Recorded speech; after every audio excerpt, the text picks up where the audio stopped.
ஒன்று ராஜாக்கள் 17 அதிகாரத்தில் நம்ம பார்க்கும்போது 7வது வசனத்துலேருந்து நம்ம படிக்க ஆரம்பிக்கும் போது எலியா தீர்க்கதரிசி அந்த பஞ்ச காலத்தில் வந்து ஆண்டர் வந்து அவரை வந்து சாரைஃபாத் விதவை கிட்ட வந்து அனுப்பி விடுறார். அங்கே வந்து அந்த விதவை கிட்டேயே வந்து பெரிய ஒரு சாப்பிட்றதுக்கோ இருக்கிறதுக்கோ அது இடம் இல்லை.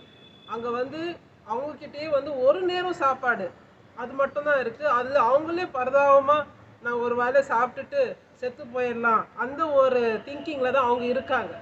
ஆனால் அங்கே எளிய தீர்க்கதரிசி போகும்போது அவர் சொல்கிறார், எனக்கு நீ கொடு, அதுக்கப்புறம் நீ சாப்பிடு அப்படின்னு சொல்லும் போது அவங்க அந்த ஊழியக்காரன்ட்டு வார்த்தையை வந்து தேவனோட வார்த்தையை வந்து அவங்க கீழ்ப்படிஞ்சு எளிய தீர்க்கதரிசிக்கு செஞ்சு கொடுக்குறாங்க. அதுக்கப்புறம் பார்த்தீங்கன்னா ஒரு பெரிய அற்புதம் அந்த வீட்டில் நடக்கிறது. அந்த எண்ணெயும் காலி ஆகவே இல்லை, அந்த மாவு அந்த மாவும் வந்து காலி ஆகவே இல்லை. அந்த பாத்திரத்தில் வந்து நரம்பி வளைஞ்சிட்டே இருந்துச்சு. பாருங்க, நம்ம வந்து டே டு டே லைஃப்ல வந்து நம்ம கிட்ட என்ன ரிசோர்ஸ் இருக்கு, நம்ம கிட்ட என்ன இருக்கிறது, அதை வச்சு நம்ம எப்பயுமே திங்க் பண்ணுவோம். நம்ம பலத்தினால நம்ம திங்க் பண்ணிட்டே இருப்போம். ஆனா அப்படி நம்ம வாழ்க்கை இருக்கக்கூடாது. நம்மகிட்ட வாழ்க்கை என்னைக்குமே ஆண்டர் மேல டிபெண்டா இருக்கும் போது அவர் நம்ம லைஃப்ல டே டு டே நம்மளுக்கு என்ன தேவையோ அந்த மிரக்கல் அவர் பண்ணிட்டே இருப்பார். Expect the miracle today. God bless you.